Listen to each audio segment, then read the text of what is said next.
cobrar más caro el video si no te unes. Like.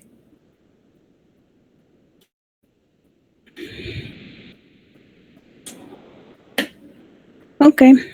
Bueno, somos por lo menos 17. Vamos a comenzar.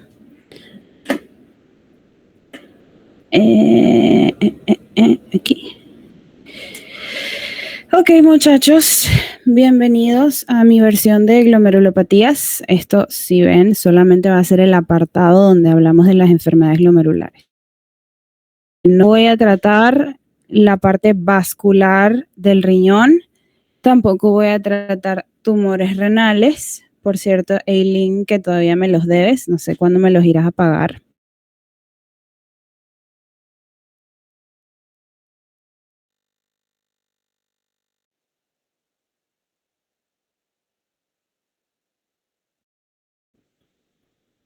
Hola. Hola. Hola, doctora. Sí. ¿Sí me escuchan? ¿Ven la pantalla? Hola, sí, doctora, sí la escuchamos. Sí, la escuchamos. Ok, chévere. Ok, entonces vamos a comenzar con glomerulopatías. ¿Cómo quito esto ahora? Vamos a darle aquí. Lo primero es repasar la anatomía.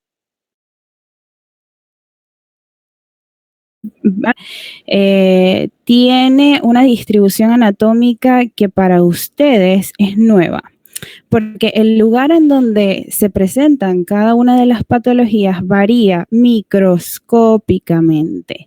Entonces, lo que me va a diferenciar una patología glomerular de otra es justamente en qué célula de este aparato glomerular se presenta esa patología. Entonces, repasando un poquito, okay, que ustedes se lo saben, pero igualmente tenemos una arteriola aferente, que es por donde entra la sangre.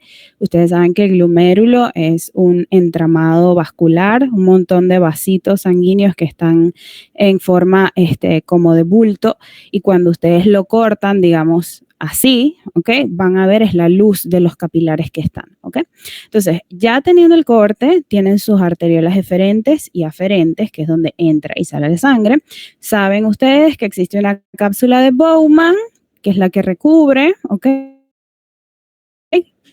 Saben ustedes que después de la cápsula de Bowman está el espacio de Bowman, también llamado así. Y en lo que respecta a la parte vascular, tienen a su membrana basal glomerular, ¿ok? Y el endotelio con su membrana y unas células bien particulares que se llaman podocitos, ¿ok? Entonces, fíjense esta imagen que fue la que le mandé a Eileen a colocar en su seminario de renal. Entonces, esta imagen me encanta porque es extremadamente fácil de identificar. Fíjense cómo la cápsula de Bowman tiene una capa de células planas, ¿ok? Que es única, ¿verdad? También, fíjense en esta parte amarilla, estos son los podocitos. Esto, digamos, el centro negro que ustedes ven acá viene siendo como el cuerpo del podocito y luego él tiene como unos pelitos que van en toda la luz y abrazan toda la luz de ese capilar y esos pelitos se llaman pedicelos, ¿ok? Son súper importantes que los conozcan. ¿Qué hay en el hilio como tal del glomérulo? Donde está la arteriola eferente y aferente. Existen las células mesangiales, ¿ok? Que están en el área del mesangio.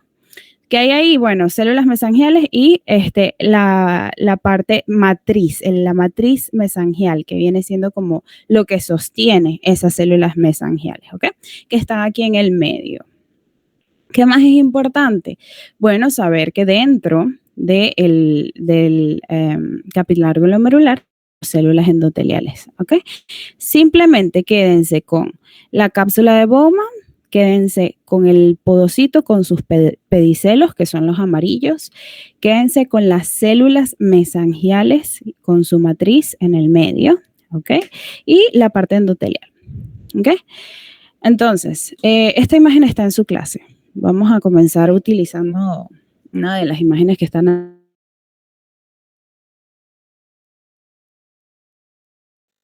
ustedes recibieron, ¿no? La idea es que entiendan esa clase, no que reciban una clase nueva, ¿ok? Este es el punto de esto que estamos haciendo hoy. Entonces, fíjense, capilar fenestrado, o sea, lleno de huequitos, como si fuese un quesito, y además está rodeado por una membrana basal glomerular. Y estas partes que están acá son los pedicelos, que son prolongaciones del podocito grande, que ya lo vieron acá. ¿Se entiende esta parte? Sí, doctora. Sí, sí. Chévere. Esta es una parte más esquemática, sobre todo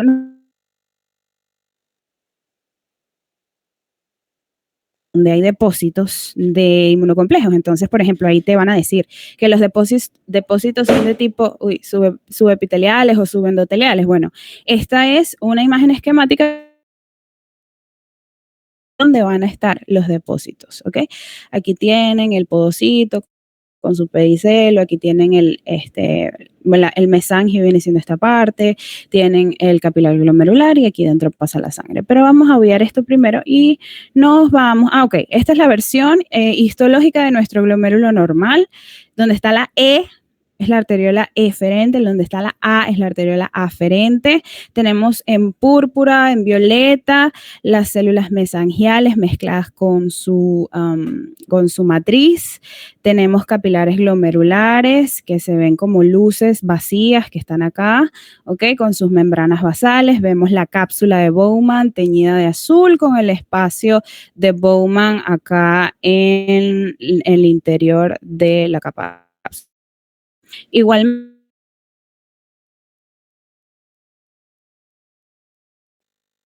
imagen de base. Me encanta colocar una imagen normal siempre que yo coloque una imagen patológica. ¿Por qué? Porque nos ayuda a visualizar más que todo cómo se produce morfológicamente la patología. Entonces comparamos y esta es la que vamos a usar para comparar las patologías que se presenten. Entonces ustedes tienen a nivel de el riñón, dos síndromes principales que ustedes ya los conocen de fisiopato, que son las formas en las cuales se manifiestan las enfermedades renales. Esto es simplemente una consecuencia clínica, muchachos. Eso quiere decir que cada vez que yo tenga algo afectándome en el riñón va a tener dos formas de reaccionar: a través de síndrome nefrítico y a través de síndrome nefrótico. Dos. Comenzamos y, ¿no? Son trastornos glomerulares caracterizados por inflamación, sangrado glomerular. ¿Okay? En este síndrome nefrítico ustedes siempre les enseñan, esto es edema, hipertensión y hematuria. Edema, hipertensión y hematuria están en rojo, ¿ok? Esto es lo más característico del síndrome nefrítico, ¿ok? ¿De qué viene el síndrome nefrítico? Bueno, viene por inflamación del glomérulo, ¿ok? Esto que se ve en la parte de abajo son consecuencias de esa inflamación. Cuando ustedes vean proteinuria limitada, ojo con este número que está acá, porque siempre que sobrepase los 3.5 gramos día, ya estamos hablando de otro síndrome, ¿ok? Estamos hablando del nefrótico propiamente dicho, ¿ok? Bueno, aquí tenemos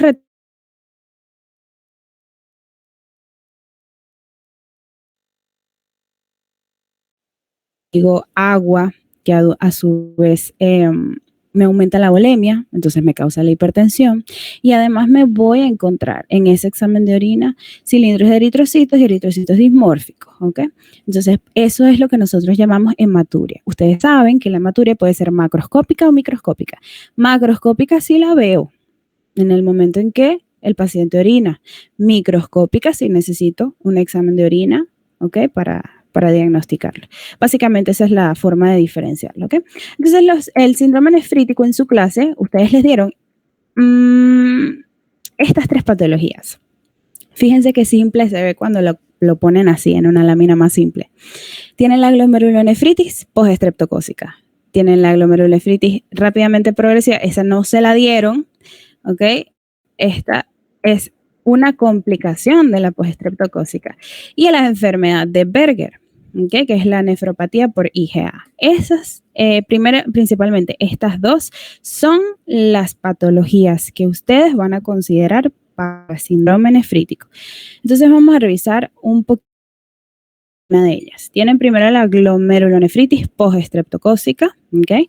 En su clase, si no me equivoco, aparece como postinfecciosa, y eso es súper importante, porque cuando yo digo postestreptocócica, yo estoy diciendo, bueno, solamente una infección por estreptococo, ¿verdad? Pero si yo digo postinfecciosa, es incluso mejor, porque yo puedo decir, oye, la verdad es que además del estreptococo, pueden haber bacterias, incluso gram negativas, virus, parásitos, que me pueden hacer este patrón morfológico. Entonces, a pesar de que yo cuando hablo, digamos, en términos clínicos, yo hablo de la postestreptocócica, todo lo que sea postinfeccioso nos sirve, ¿ok? Entonces, en esta patología particular vamos a agarrar una palabra clave, que va a ser hipercelularidad, la que está acá, hipercelularidad. ¿Qué va a pasar en la glomerulonefritis postestreptocócica? Bueno, voy a tener una infección primaria que va a ser por mayoritariamente un estreptococo, ¿ok? En vías respiratorias superiores, ¿ok? O en piel. Y luego todos los complejos inmunes, los antígenos de ese estreptococo se me van a acumular en los capilares glomerulares, causándome esa glomerulonefritis, ¿ok? Entonces, de acá, pues bueno, depende de también si, por ejemplo, es una faringitis, puede causar, por ejemplo, 3 semanas después la glomerulonefritis, y si es una infección de piel, usualmente es más tiempo, ¿ok? Se habla como de 5 o 6 semanas posterior a una infección de piel.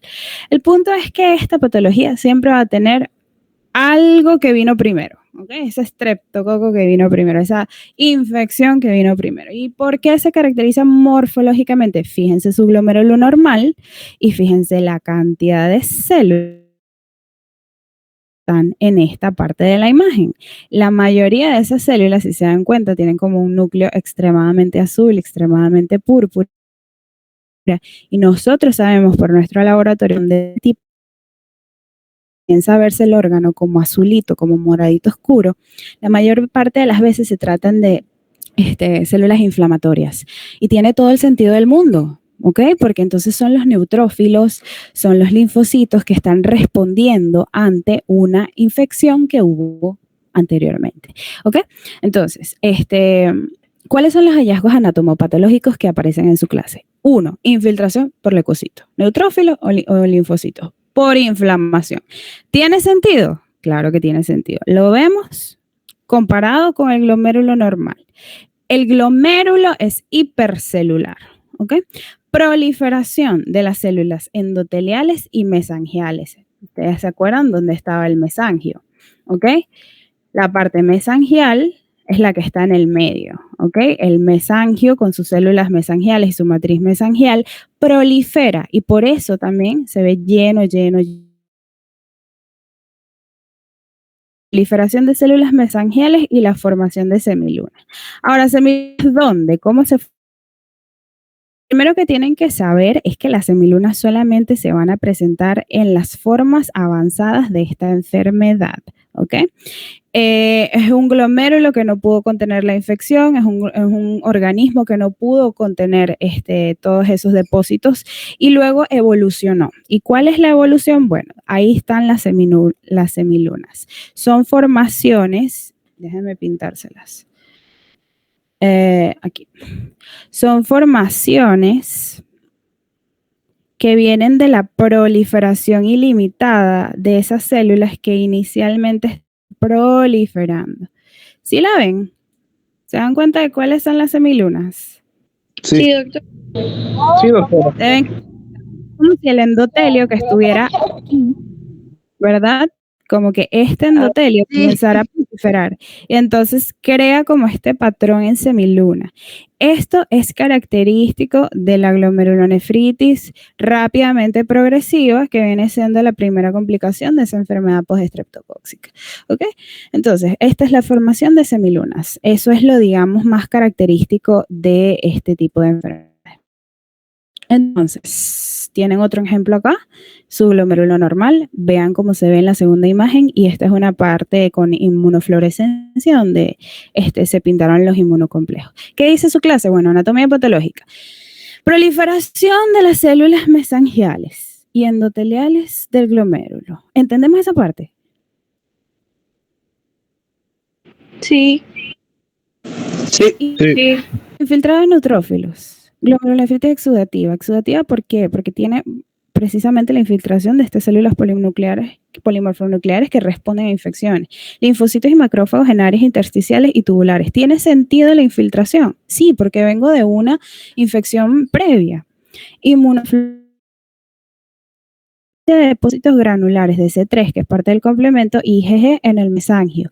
Interesante saber qué es IgG, ¿no? Porque ¿cuál es la inmunoglobulina que se desarrolla posterior, bastante posterior a una infección? IgM, IgG, IgA, IgE. ¿Cuál será la que se puede acumular? La IgG. La IgG porque es la que viene de la cronicidad, ¿verdad? Entonces esto precisamente es una infección que no se resolvió y se quedó IgG en el mesangio, ¿ok? Entonces, de esta parte de la clase creo que se tradujo todo. Depósitos de la membrana basal, jorobas o humps. Ok, esta parte de la microscopía electrónica también es un hallazgo morfológico importante. Las jorobas o humps las pueden ver en esta imagen histológica que está acá.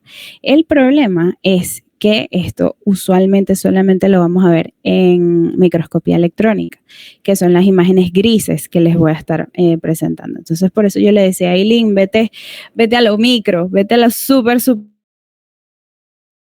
porque es que hay cosas que solamente la vamos a ver con microscopía electrónica.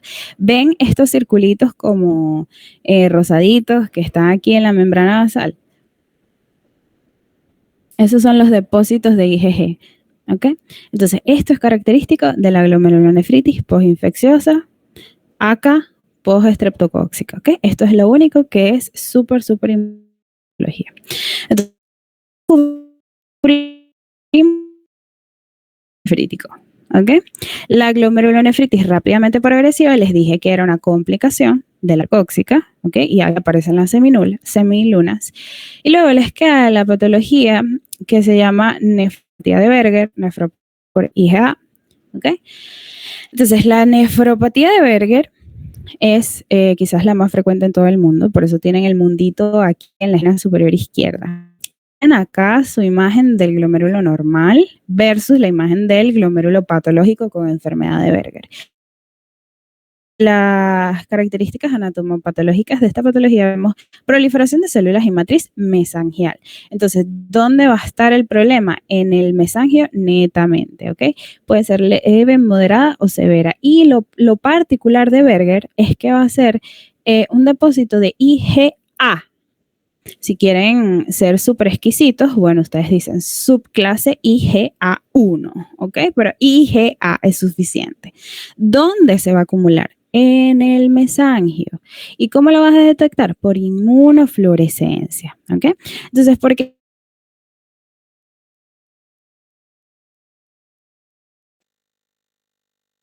Mayor parte de los pacientes que sufren de enfermedades glomerulares, quizás esta es la principal causa, ¿no? ¿Qué lo causan? Antígenos ambientales. ¿Qué dice su clase? Enfermedad por complejos inmunes, ya saben que es IgA, que resulta de una respuesta inmune descontrolada de las mucosas a antígenos ambientales a los que está sometido el huésped crónicamente. Básicamente es una forma de inmunocomplejos que se depositan en el riñón posterior a antígenos ambientales. La enfermedad glomerular en el mundo representa el 20-40% de los pacientes con glomerulonefritis primarias biopsiadas. Es más frecuente en varones. La edad habitual de aparición de síntomas es de 5 a 12 años, curso benigno. ¿Okay? Importante de la enfermedad de Berger, IgA. Importante la incidencia en el mundo, o sea que es una forma bastante común de enfermedad glomerular. Y la causa, antígenos ambientales. Eso es lo más importante de la enfermedad de Berger. ¿Okay? Clínicamente, ¿se acuerdan que estamos en síndrome nefrítico, no? Ok. Clínica, hematuria.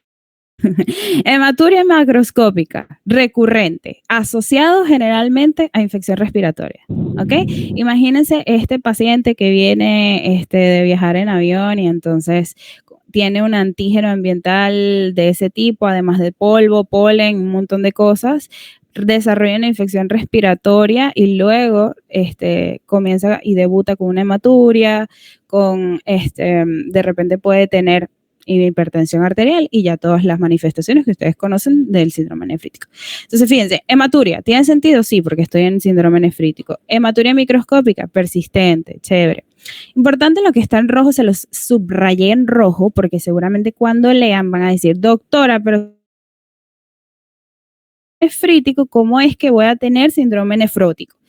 Y bueno, la verdad es que la clasificación de síndrome nefrítico y nefrótico es netamente académica, ¿ok? Eso es para que ustedes se aprendan cuáles son las características de uno o el otro, pero no significa que un síndrome pueda hacer transposición con otro, o sea, se pueden compartir un poco los síntomas, es decir, que a veces puedo tener manifestaciones nefróticas dentro de un síndrome nefrítico.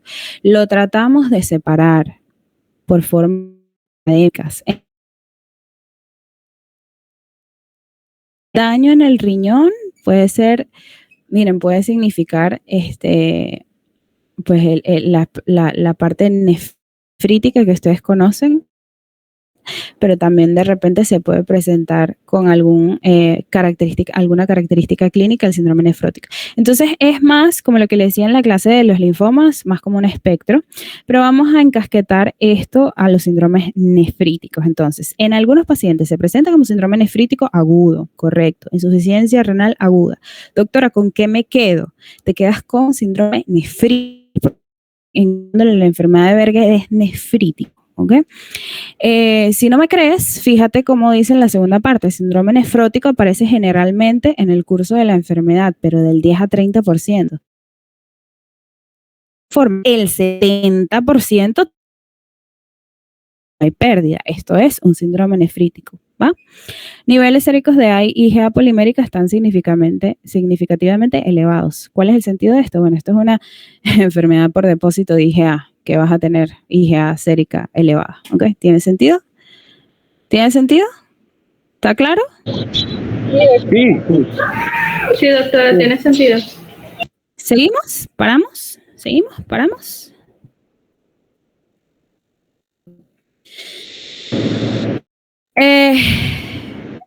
Quedamos entonces síndrome nefrótico ya. Ya el de enfermedad de Berger y postestreptocócica la terminamos. Ahí termina como tal los síndromes que nosotros académicamente consideramos nefríticos. Ahora, la parte nefrótica, nosotros tenemos un montón de clínica asociada a proteínas. Entonces, todo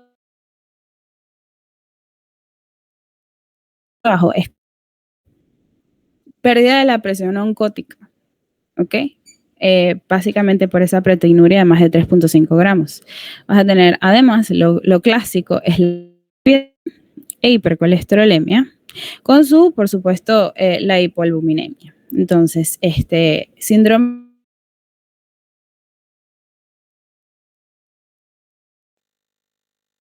más de 3.5. Importante que no solamente se caracteriza por esto, o sea, ustedes en unos libros un poco más avanzados van a encontrar cosas como la hipoalbuminemia, que les va a llevar a un mayor riesgo de infección, estado de hipercoagulabilidad debido a la pérdida de antitrombina 3 y la hiperlipidemia, ¿ok? Que sí aparece en todos lados. Okay, pero estas son básicamente consecuencias de las pérdidas de proteínas. Entonces, nefrótico igual a pérdida de proteína, pero bastante fuerte. Ajá, lo que terminamos es el síndrome nefrítico y ahora vamos con síndrome nefrótico. Estas son las patologías que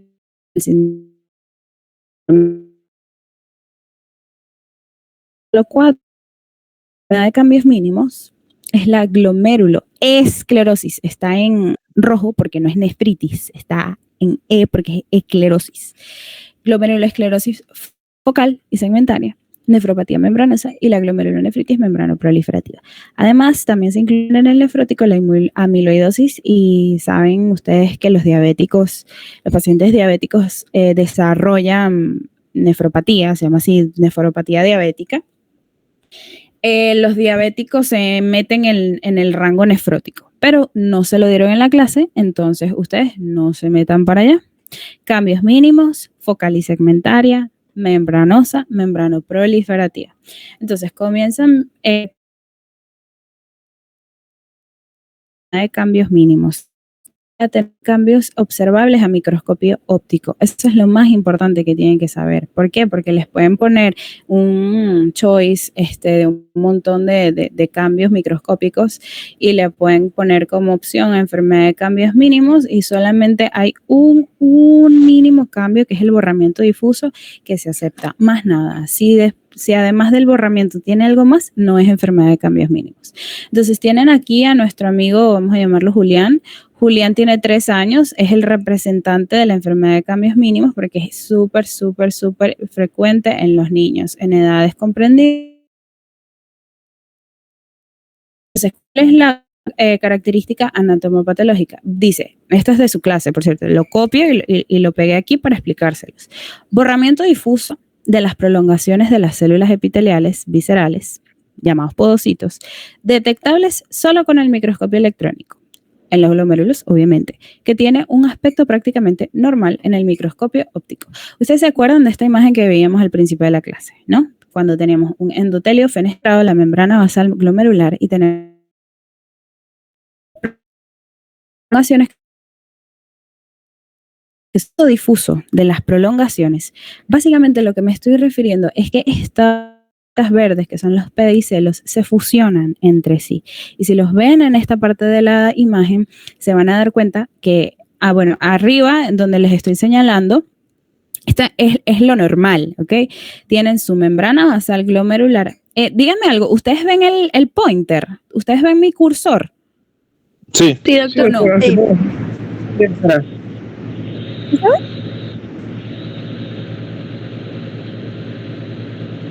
No entendí. ¿Sí se ve o no se ve? Sí se ve. Sí se ve, doctora. Sí, sí se ve. Ah, ok, entonces tienen la membrana basal glomerular, que es la que está por acá, y tienen sus podocitos que están como abrazando su capilar glomerular. Lo normal es que de la luz capilar pasen, ¿verdad? Hagan el intercambio hacia la cápsula de Bowman, ¿verdad? El espacio urinario, perdón, de Bowman. Y entonces, ¿cómo va a pasar esto? Si esto está fusionado, estas cosas fusionadas, unidas, ¿cómo van a haber aquí intercambio? Esto no va a ocurrir. Entonces, fíjense cómo que dejan hacer ese intercambio. Mientras que aquí sí están los espacios. Cuando yo hablo de borramiento difuso de las prolongaciones de los podocitos, es esta imagen histológica, ¿ok? Ni siquiera histológica, ¿no? Microscópica, porque obviamente esto gris aquí, eso significa que solamente lo puedo ver con microscopio electrónico. ¿Queda claro? Ese es el único cambio que tenemos aquí, muchachos. Ya, doctora, disculpe, claros? ¿puedo repetir eso que se entrecortó? Ok, fíjense, en la parte de acá, vamos a hacer algo. Discard.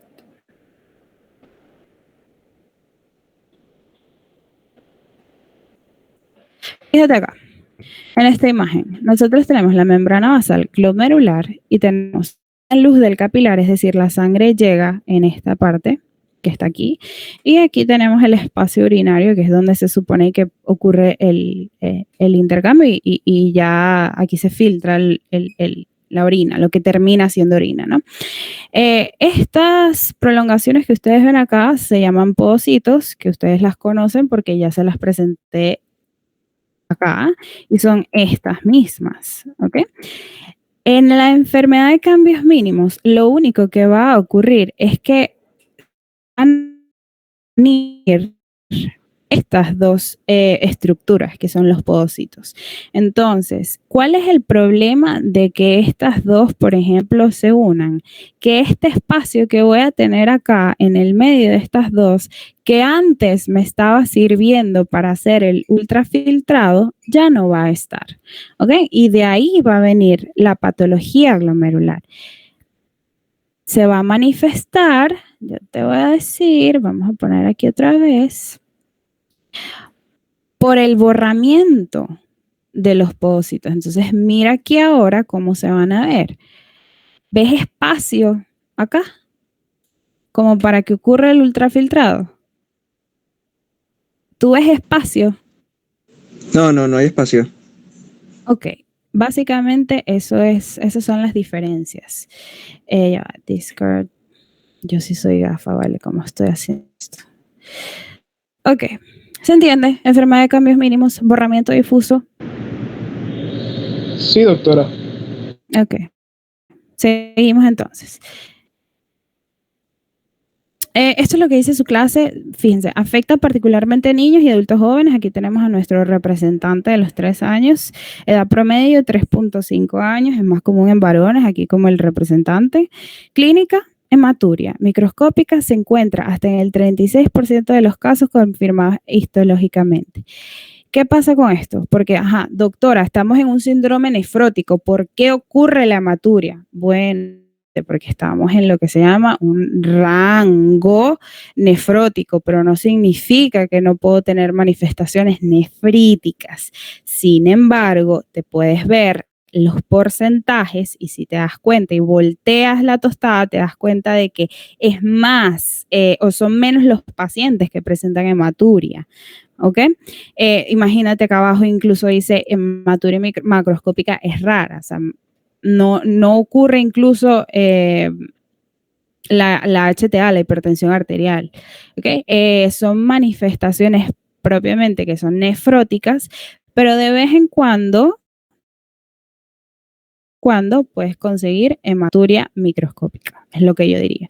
La proteinuria selectiva, y bueno, de esta parte clínica sí se entiende lo que les quiero decir con lo de la clínica, que hay, o sea, en otras palabras, es rango nefrótico, pero si ustedes ven en un ítem 36% o 30% de los pacientes con hematuria, significa que la mayoría de los pacientes, o sea, 70% de los pacientes no la tienen. ¿Me entienden esa parte?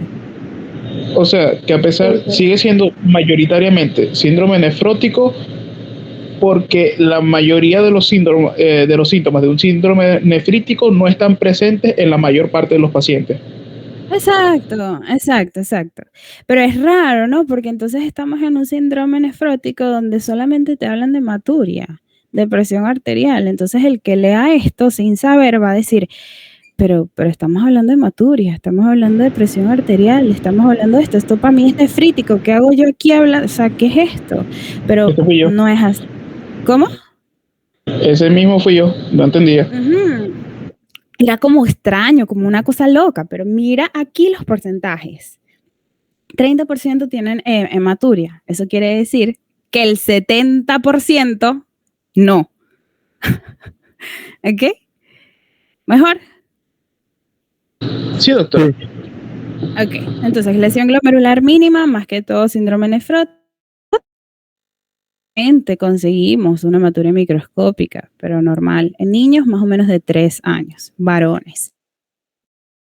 Altísima esta patología en el rango pediátrico. Siempre la van a ver en pediatría. Trata de una enfermedad inmunológica, para decirles que no es importante. ¿Okay? No se tienen que aprender todo eso. Si tienen alguna duda con alguno de los ítems, por ejemplo, yo tengo duda con la tercera, respuesta deprimida de PHA, no estoy muy segura a qué se refiere. Si tienen alguna duda, yo les digo y les sigo repitiendo que le escriban al doctor para que les solucione esto. No es importante, ¿ok? Ahora, remisión, la parte donde dice remisión, dice espontánea y por tratamiento esteroidal. La mayoría de las glomerulopatías, muchachos, se resuelven por tratamiento con esteroides. ¿Por qué? Porque la mayoría de ellas están causadas con un componente inmunológico. Entonces, si tú disminuyes esa inflamación, esa parte inmunológica, tú puedes disminuir la incidencia de esa patología renal. Entonces, por eso usualmente usamos esteroides. Recidivas de 43 a 93%, bueno, eso no me dice mucho, ¿ok? Pero más o menos 40% de los niños con lesión glomerular desarrollan esteroide dependencia. Eso quiere decir que una vez que el niño puede comenzar o debutar con una lesión glomerular, puede que comience a usar esteroides de tal forma donde se vea obligado a continuar con ellos durante parte de su vida, ¿ok? Eso es lo que quiere decir ahí. Ellos responden excelente a esteroides, ¿oyeron? A veces los necesitamos. esta es la imagen de su clase. Fíjense que aquí hay espacios. Vamos a poner el pointer otra vez.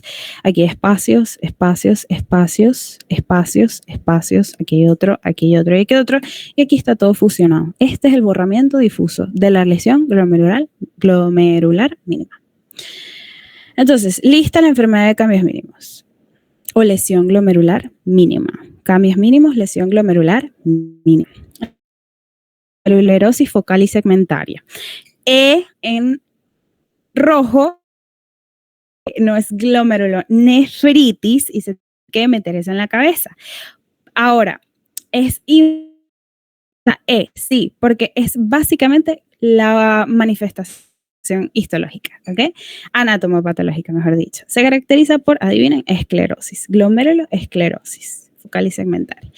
Entonces leemos, esclerosis de algunos glomérulos, no de todos, por tanto es focal, y en los glomérulos afectados solo se afecta una porción del ovillo capilar. Ya vamos a explicar esto más adelante. Esta es la enfermedad más común en afroamericanos, por eso tienen acá a nuestro representante de la focal y segmentaria, que va a ser Morgan Freeman, en este caso en su papel de Dios, ¿ok? Entonces, ¿se acuerdan de Morgan Freeman cada vez que vayan a estudiar la glomerulosclerosis focal y segmentaria? ¿Ok?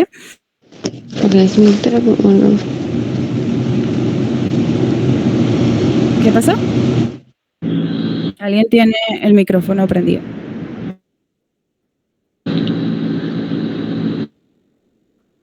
¿Aló? Doctora, ¿puede repetir otra vez? O sea, es que creo que se me entrecortó. ¿En qué se caracteriza? ¿Por qué se caracteriza con la esclerosis? Ok, ya igual te lo voy a explicar con una imagen, pero yo solamente quería que hicieras énfasis en glomeruloesclerosis y la presencia de esclerosis glomerular, porque es que ya te lo está diciendo todo. Lo de focal y segmentaria ya lo vamos a explicar. Dame un chance, ¿ok? Vamos a seguir acá. ¿Qué dice? Podocitopatía. ¿Qué será podocitopatía? Bueno, es una enfermedad que afecta a los podocitos también.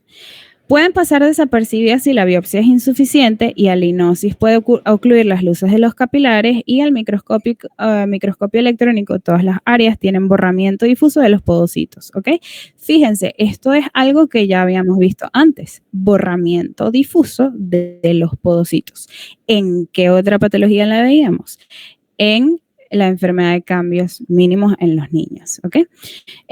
Cuando hablo de la podocitopatía, ¿qué le pasa al podocito? Bueno, sufre hiperplasia e hipertrofia. No responden también a esteroides como los anteriores y es por causa de ERC. ERC significa enfermedad renal crónica, ¿ok? Pero básicamente lo que ocurre es esto. Tiene un riñón en su riñón derecho, acá.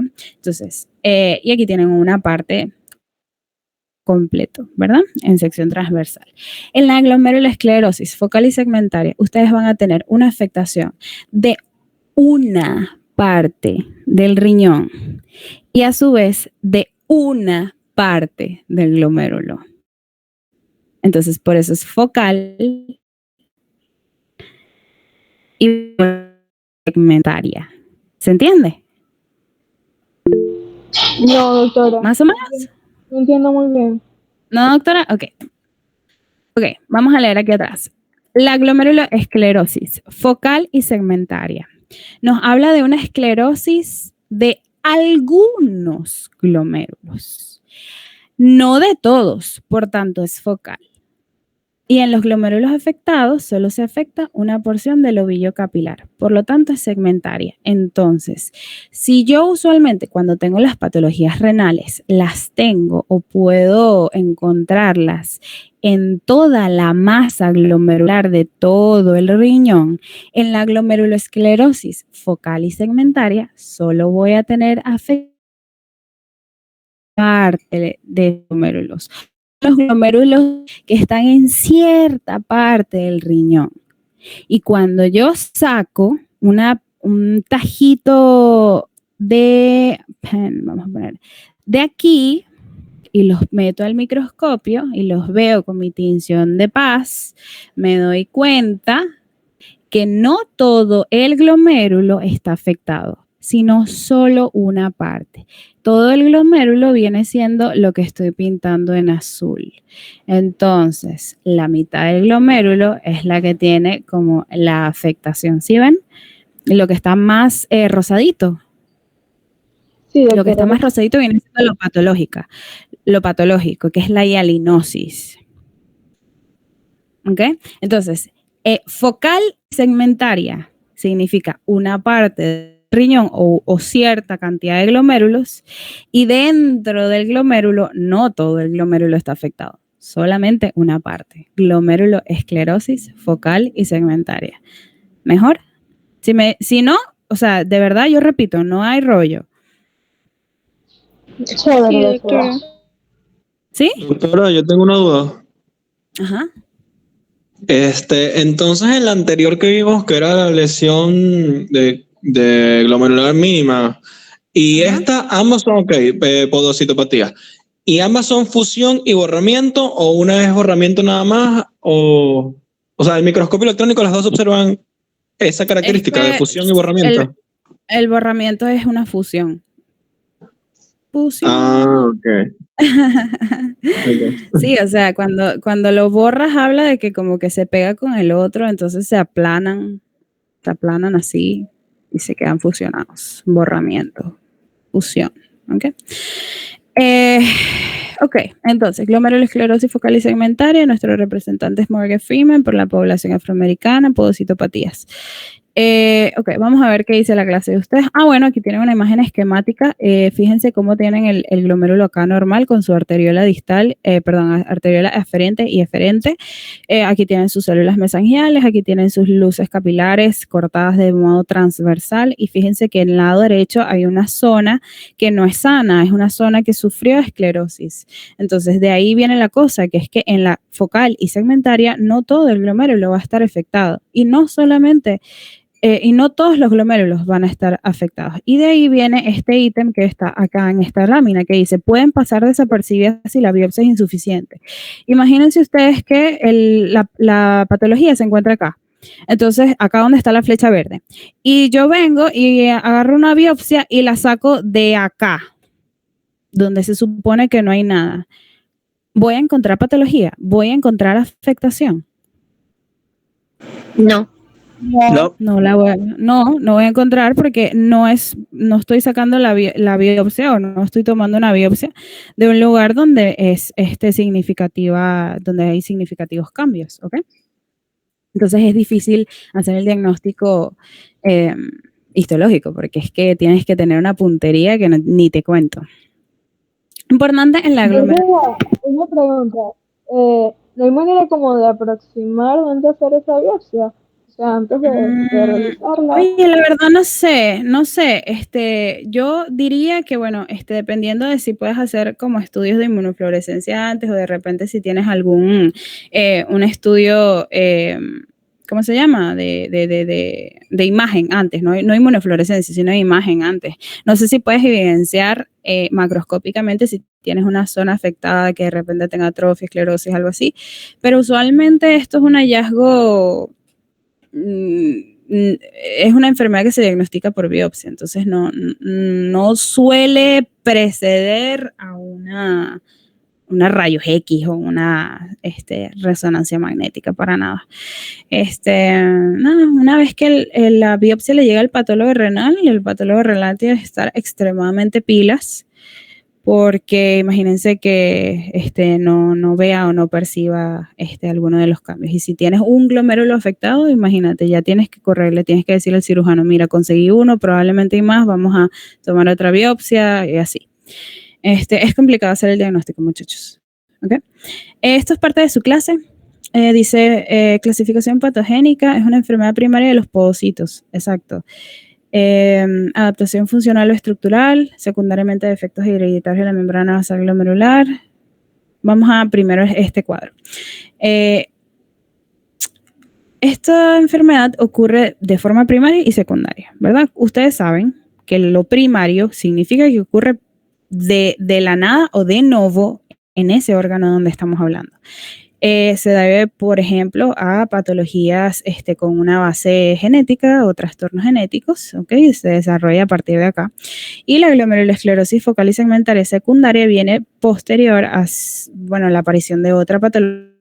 Entonces, siempre en la secundaria voy a tener una enfermedad asociada, por ejemplo, una enfermedad sistémica, lupus, y lo más importante que les iba a señalar acá, que está con la flecha anaranjada, es la HIV o VIH, ¿ok? Es la nefropatía o la glomerulopatía asociada a HIV. Eso me parece importante porque el resto no está asociado, ¿ok? Realmente, cuando tienen esclerosis, sí, esclerosis secundaria, ¿ok? Entonces, ustedes tienen una patología sistémica y el riñón también va a tener que buscar alguna forma de, digamos, compensar todos esos daños que está teniendo a nivel de su glomérulo. Entonces, de repente, por eso aparecen la parte izquierda de su cuadrito donde dice adaptación funcional y estructural, porque hay un daño que está ocurriendo por una segunda patología que vino, ¿ok? Un HIV, un lupus, algo así. Y ocurre como adaptación funcional estructural. ¿Ok? ¿Qué más? De aquí más nada. Esto es lo más importante, ¿ok? ¿Qué más dice aquí? Bueno, esto es de su clase. Lesión segmentaria compacta esclerosa. Ah, ok. Esto es lo que dice la clase. Versión más, no sé, difícil, escrita de forma más profesional. A mi primera lámina, toda humilde, toda como ahí adelante, que explicaba todo. ¿Okay? Es lo mismo, muchachos, pero vamos a leerlo ahora que ya saben más o menos de qué va la patología, a ver si se entiende. Entonces, glomeruloesclerosis, segmentaria y focal. Lesión segmentaria compacta, esclerosa del plenacho glomerular con compromiso inicial de algunos glomérulos. Los restantes permanecen normales. Para mí, eso es una forma muy complicada de decir, es una lesión de tipo esclerótica, o sea, de esclerosis en el glomérulo que tiene compromiso de algunos glomérulos y dentro de ese grupo de glomérulos, ellos no están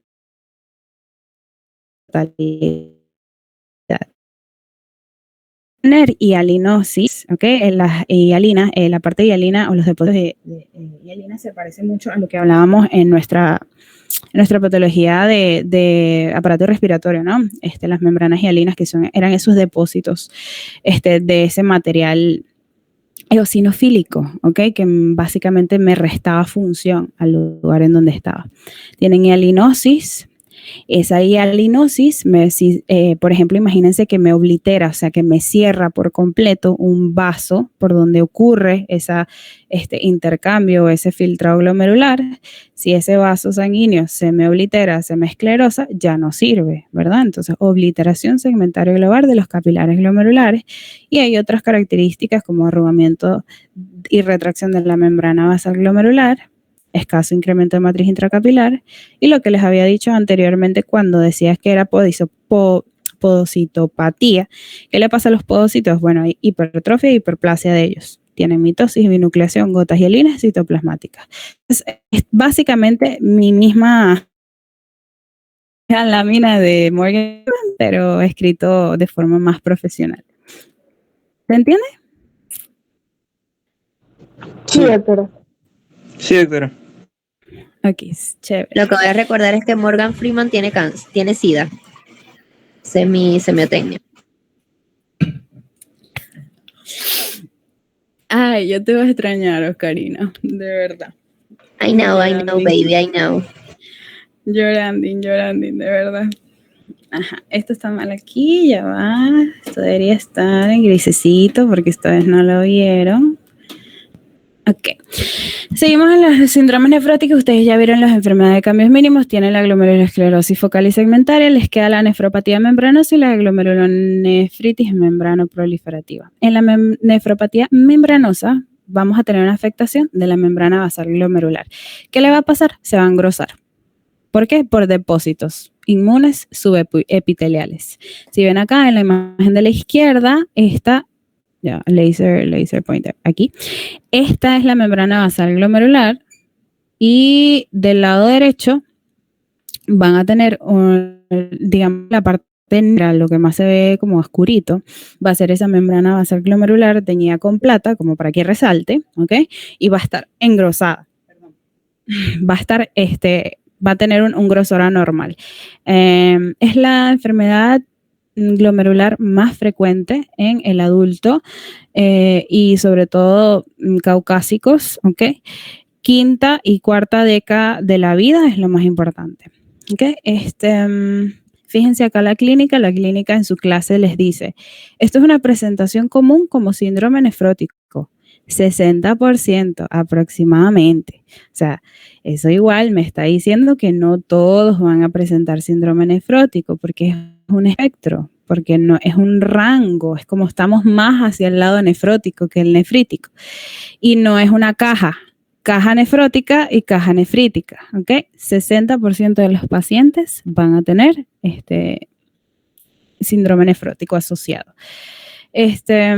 Puede tener hematuria microscópica, ¿ok? Acompañando en la mayoría de los pacientes, sin embargo, vean que unos tienen apenas el 25%, entonces la mayoría se van a manifestar como un síndrome nefrótico. Quédense con que la membranosa, o sea, la nefropatía membranosa por engrosamiento de la pared va a ser nefrótico, ¿ok? Fíjense, hematuria macroscópica infrecuente.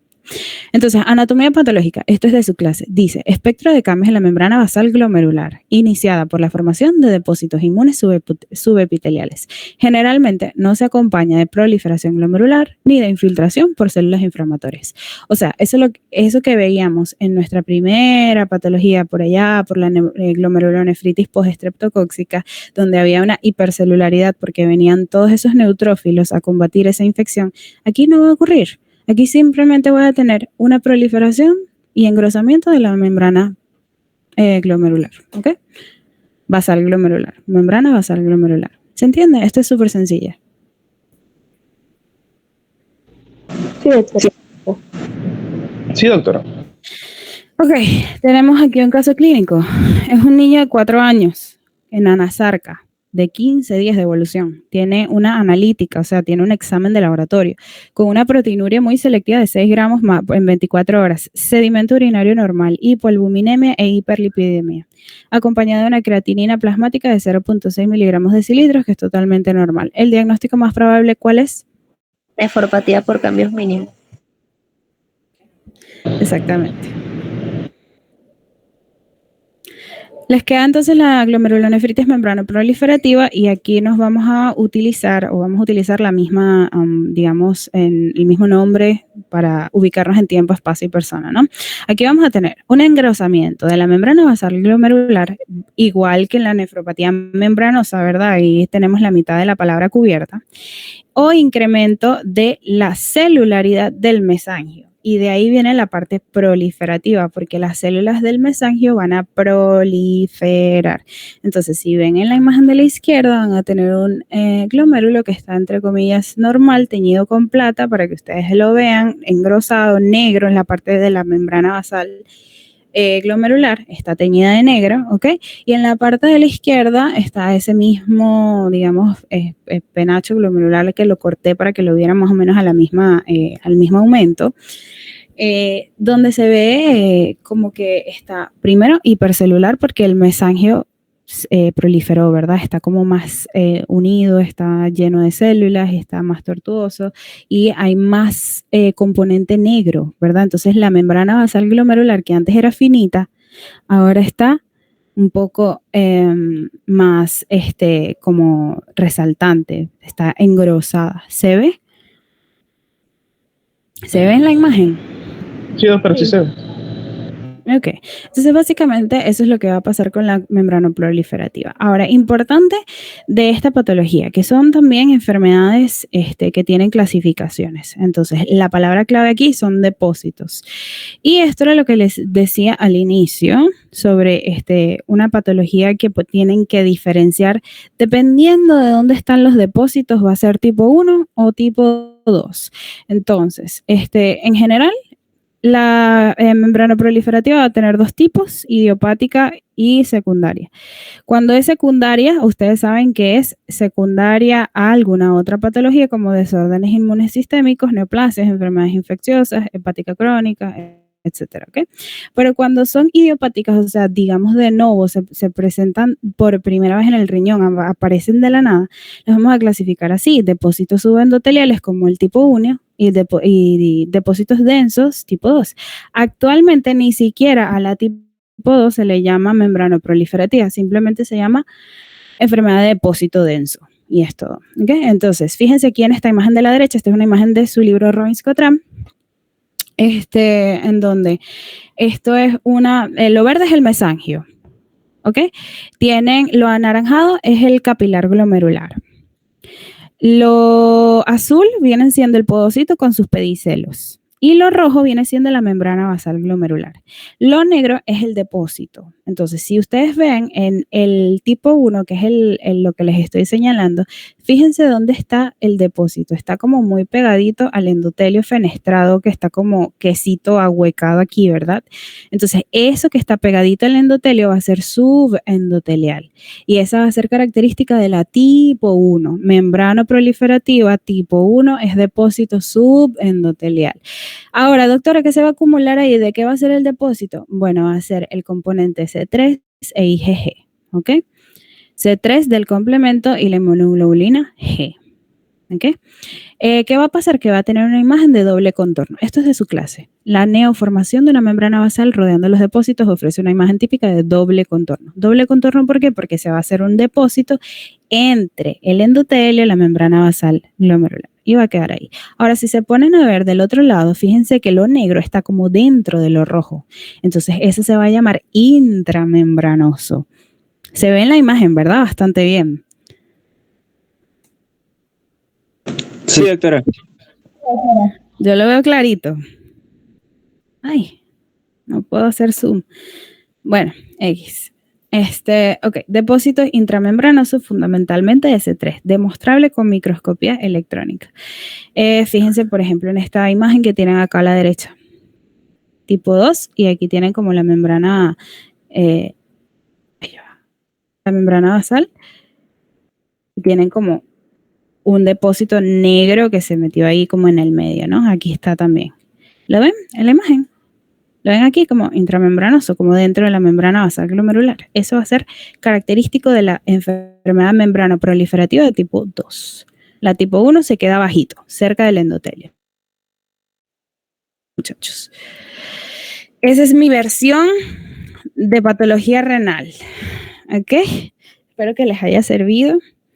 Esto es como que una forma muy sencilla de ver las cosas. A mí me gusta simplificarme porque es que si está todo complicado, pues ni yo misma entiendo. ¿Qué voy a hacer yo viendo una clase así con un poco de letras que yo ni siquiera sé? Juan, ella no puede leer, dile por el micro. Okay. Eso tenía que ver con el borramiento de los podocitos, doctora, que Juan y yo en realidad no sabemos que borramiento era igual a fusión. Ok. Juan, mi Juan o Juan Pacheco. Bueno, Juan Pacheco también. ¿Y Juan Herrera? ¿Dónde está? ¿Vino? Ahí está, doctora. Ah, ok. Está bien. Mosca pues. Bueno, ¿estamos finos? ¿Les gustó? ¿Les sirvió de algo? Espero que sí. Sí, Demasiado, gracias. doctora. Muchísimo. Doctora, gracias. Acuérdense igual, ojo pelado con lo que siempre le digo a mis estudiantes en laboratorio. Mis clases sirven para entender la teoría, ¿ok? O sea, en el momento de que ustedes vean una pregunta de examen de renal, va a ser en base siempre a la teoría que dio el doctor, ¿ok? Esto es más como para entenderlo todo más simple. De nada. Qué locura entender algo de esto, parece imposible. Sí, de verdad es raro, porque es que por eso yo le decía a Eileen, chama, vete a lo micro, pero extremadamente micro, porque fíjate la diferencia de que una patología está en un podocito y la otra está en una célula mesangial. O sea, la diferencia es esa, es dónde está la patología. Y es que si no conoces las estructuras anatómicas, olvídalo, no lo vas a lograr. Claro, lo vas a lograr si eres buen caletrero. Yo soy malísima, yo de verdad que no sirvo para eso. Entonces, o lo entiendo o me va a pasar por encima y ya. Sí, yo también pensaba que era imposible. Ay, tan lindos, los quiero mucho, muchachos. Quiero que salgan bien, esfuércense. ¿Qué? De nada. El caletre no es lo mismo. No, y es que el caletre hace que yo no disfrute lo que esté haciendo. Así que, no, odio el caletre, XD. Ya yo sé que cuando alguien escribe con XD es Ana. Tan bella mi Anita. Bueno, muchachos, los dejo. Vayan a hacerse la arepita si no han comido y que pasen feliz noche y nos vemos en algún momento de mi vida para el sistema nervioso central cuando termine patología digestiva, que ya ni sé por dónde vamos, qué vamos a hacer. ¿Ok? Dele, pues, chaito. Feliz noche.